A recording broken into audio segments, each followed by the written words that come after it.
discernment, and help us, Father, to make our religion practical and to give honor and glory to you in all things, is our prayer in the name of Jesus. Amen. Okay, so yesterday during Sabbath, we were looking at chapter 61, chapter 62 of Adventist Home. We looked at this area of living within your means. We've talked about obligations, talked about food, what's spare we should use. We talked about good and bad credit. Yesterday, at church, we talked about gathering the fragments and how much we waste by throwing away good food, throwing away leftovers, and just being careless with all the different fragments that we have in our lives. And if we count up all those fragments, what it could mean. I've also expressed strongly that we owe our creditors, and if we have creditors, we should pay those creditors. So it's our Christian duty to pay off our creditors. Also, especially those on the message, we should not have bad credit, and we should do all we can now to rectify any bad credit we have, and any obligations should we do. We talked a little bit about the food, getting this balance between staying healthy but being out of debt, and you're going to have to budget for that. And I'm saying, really, that has to kind of take the hit. If all you got left after is a little bit, then you've got to find ways to budget within what you've got left over, and just pull back on everything. Pull back. Do I really need to eat this? Pull back on bulky foods. Just eat lots of lentils and beans and things which are quite inexpensive to make. Bulk your rice. There's many ways how you can eat full and cheaply, and better still, grow your own things. Then you can get your fruits and your vegetables. So we talked about those kind of aspects, getting out of debt, and all these principles we spoke with.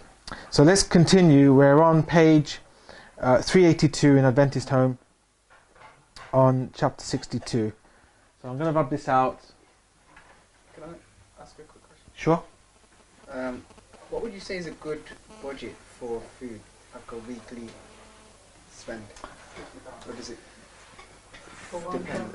If it's for one individual, Yeah. right? For one individual, okay, £1 to £2 a meal is not unreasonable. So £4 a day on food. So for 7 days, times for £28 maximum on your food for a week for a single person. I think you can easily live fine. Sorry, one to £2 a meal. £4 a day per person. Right? No, soy milk. You're not having a whole soy milk. Listen, soy milk costs 60p. A litre of soy milk should last you 2 to 3 days. Okay, if you make your own granola or cereal, that should last you a while. You can buy a bunch of bananas for 90p. That should last you 3-4 days. And then for your main meal, you have you have bread. You can have a hummus. You can have a little bit of salad. Just have one salad. You have you make beans, make lentils. Maximum, okay, you can do £4. No, 28. 28. Listen, if you got lots of money, then you can boost it up. Okay, if you're on a tight budget, you budget £28 a person for the week. But you need to eat healthy. You eat within your means. Yes, it depends on the person. Yeah, you eat within your means. If you can afford it, you can up a little bit. What stops you from buying salad when it's reduced? So, for example. But how long would that last? I mean, I don't eat a whole packet of salad. I'll go half of this. You could buy like a whole Yeah. of lettuce for like You- 60p. you- or yeah, whatever, that lasts you a week. Yeah, you buy cucumber. Cucumber can. How much cucumber? No, if you buy the other stuff as well, like onions and Yeah. a couple of things, you could buy it for like £3 and that lasts you a week. I'm not telling you what to do. All right. I'm not telling you what to do. Question was asked, what do you think is a reasonable budget for food? And I'm saying £4 a day for your breakfast and your lunch. You can do it. And if you can't do it, then by all means don't pay your creditors and stay in debt. I'm saying £4 a day, you can do it. When we had ACE programs and people said, can we stay? I said, you know what, contribute. I think probably we said £2 to £3 a day, because sometimes the food was probably a little bit more complex, but £2 to £3 a meal, easily done. And quite honestly, £4 a day on food, okay, is very doable. And you can eat comfortably with that for a single person. You know, when you have salad, I'm just going to have cucumber today. Tomorrow I'm just going to have tomato, and then the day after I'm just going to have salad. All right. Maybe £4 with that. And what happens is then we remain poor because no, we have to be health reformers, and then what we do, we pile on our budget on the food, and then we can't pay our landlords, we can't pay our bills, and we can't afford money to pay our rent or buy houses. You've got to make the choice yourself. I'm not telling you what to do. I'm just telling you £4 a day is not unreasonable for your budget. I'm not here to dictate your conscience. I'm not here to prescribe what you should do. Okay. If you've got children are slightly different. I mean, my children can, in some cases, eat more than me. So I may budget £4 a day for myself, but for my boys, it's going to be a little bit more. They need extra needs. They need to make sure I have extra. They like more fruits and grains, for example. So, you know, allowances like. But things like don't buy mangoes, don't buy pineapples, don't buy, you know, the expensive foods. Just keep apples and bananas and oranges. Buy in bulk. Buy it when it's discounted. Don't buy peaches. Don't buy nectarines. Buy things between seasons. You'd be amazed the amount of things. Don't buy expensive grapes. You just cut back.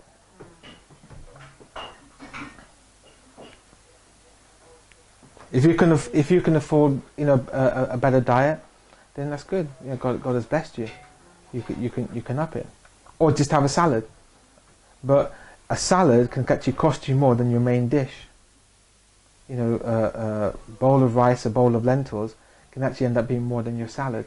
So you've got to decide, getting that balance in working within my means and going towards my goals, or just spending it all on food. Okay, section then's called Follow Christ in Self-Denial. Page 382.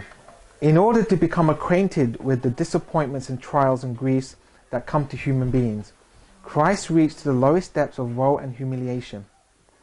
He has travelled the path that he asked his followers to travel. He says to them, if any man will come after me, let him deny himself and take up his cross daily and follow me. But professing Christians are not always willing to practice the self-denial that the Saviour calls for.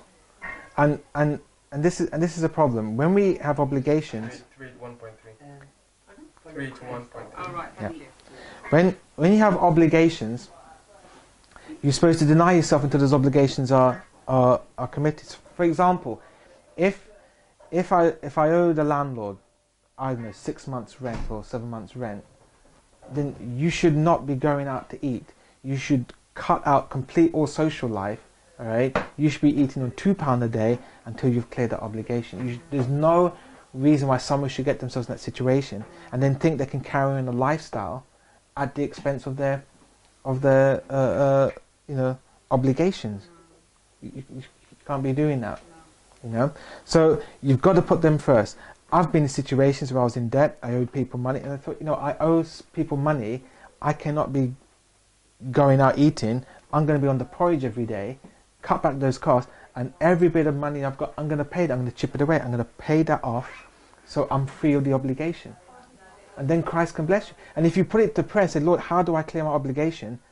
Help me to do what I can do, and help me what I cannot do. And you'll be amazed. You know, you'll look back and think, what, how did that happen? How did I clear it? And you'll be amazed what God will do for you. But you got to put everything on the line for Him, and He will bless you. And it's a miracle. You'll just be amazed the miracle that He can do for you. Instead of saying, well, no, I'm not going to compromise here or compromise there. You say, no, I'm scaling everything back until I've met my obligations.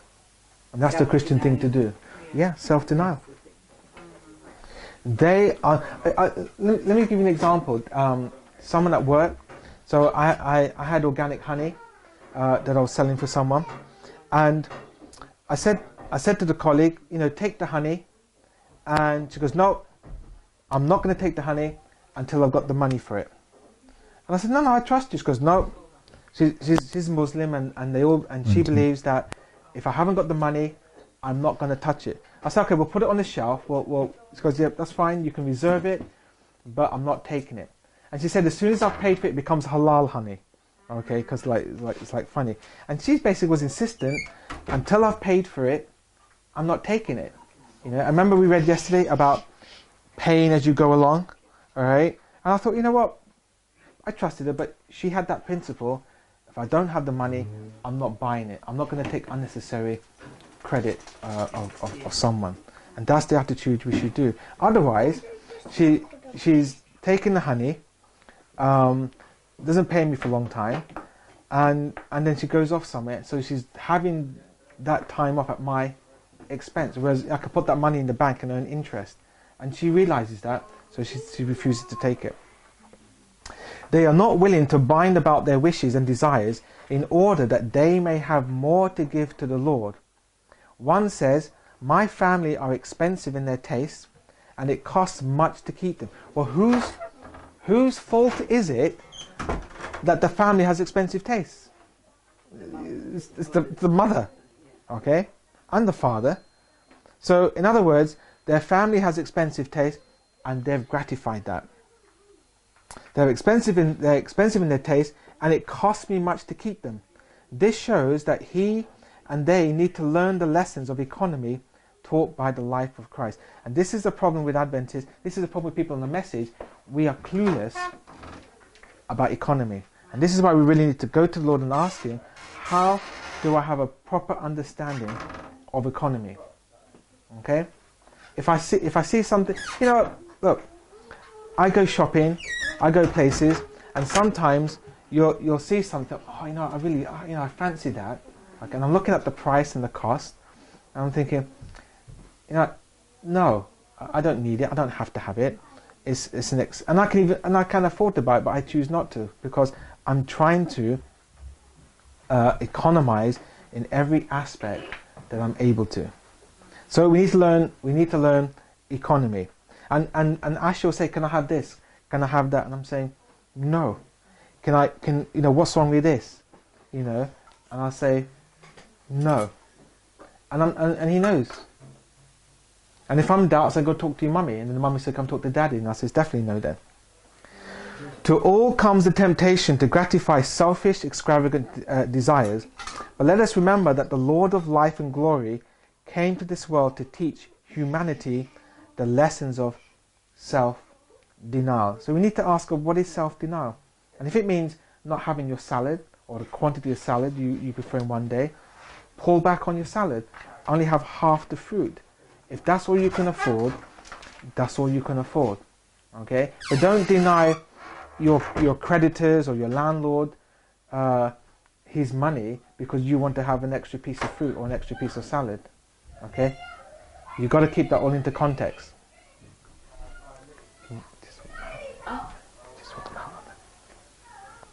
Yeah. Oh, I was just going to ask, for example, like with the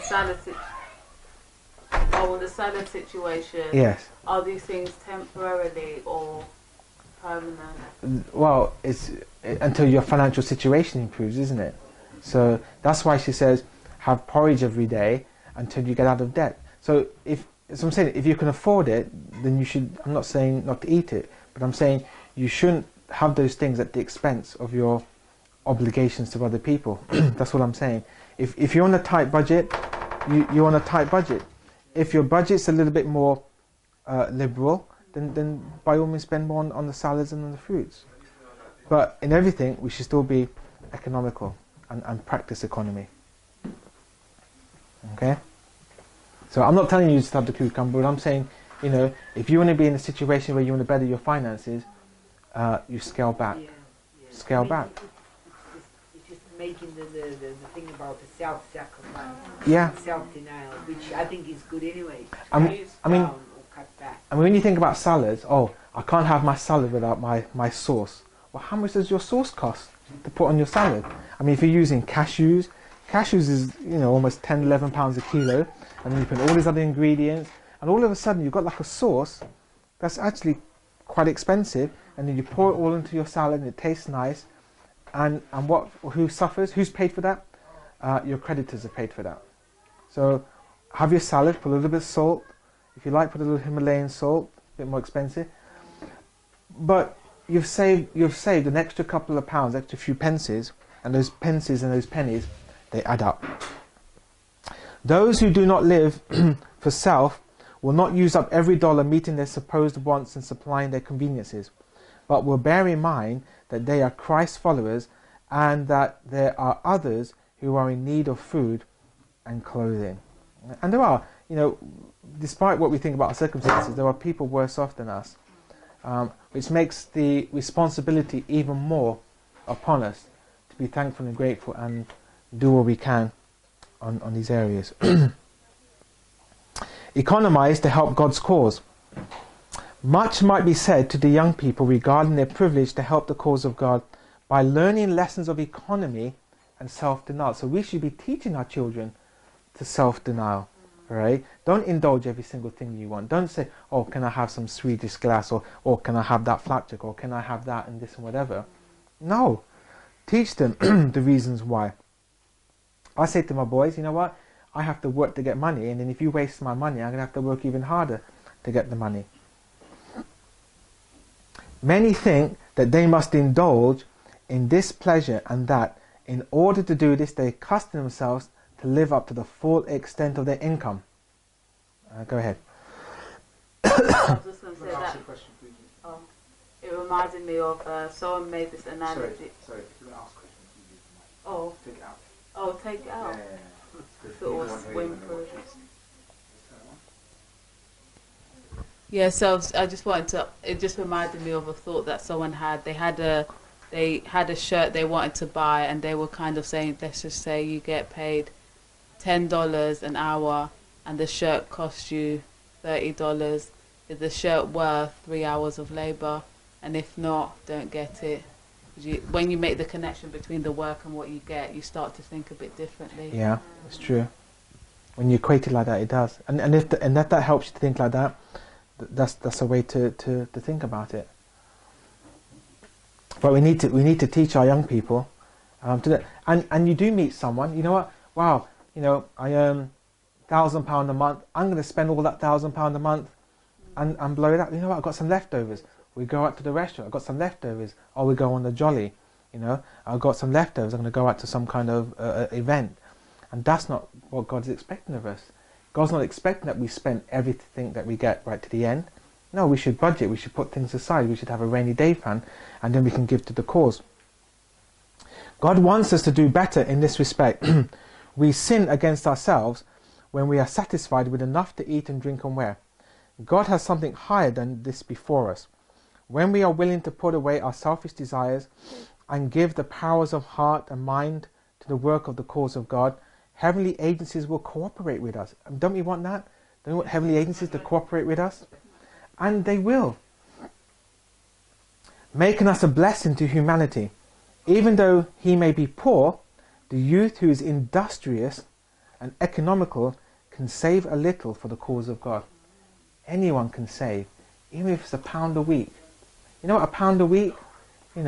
After 52 weeks, that's £52. You've got £52 in your account, which you didn't have at the beginning of the period. Imagine if you put £2 a week. Imagine if you put £5 a week. All of a sudden now you come up to £250, £300 with interest. And what we don't do, we just don't do it. And if you are very bad at disciplining yourself, just stick a standing order. Just stick it in and forget about it. And just ignore it. And live without that money that's been set aside. God wants us to do better in this respect. We sin against ourselves, and so we don't want that. We want to cooperate with the heavenly agencies. So even though poor, the youth who is industrious and economical can save a little for the cause of God. When tempted to needless spending, okay, we all maybe get guilty of this. But when you are tempted to spend money for knickknacks, what's knickknacks? Those bars, right? What are, naked bars, all right? What's those other bars from Aldi? What they called again? Yeah, paleo bars, Jordans, vegetable crisps, cassava crisps, mango chips, all right? All these little kind of knicky-knacks things. Yeah, you get mango crisps, cassava crisps, yeah, you get any crisp, vegetable crisps. But you think about some of these novelties, they're actually a lot more expensive than your normal potato crisps, all right? So it's talking about the knickknacks. And besides the fact, again, let's take out health reform because we shouldn't be eating between our meals anyway. But But you eating that after the meal. well, some people don't. Some people. I mean, have you been to church sometimes when you see the children running around and you see what's in their hands? You know, many of our children have absolutely got no respect for eating between their meals because their parents is fine with it. I've seen parents nibble stuff, crisps, or a bit of fruit. It makes no difference, and so the children imbibe that. So you're at the store. Oh, mummy, can I have the this little knick-knack thing?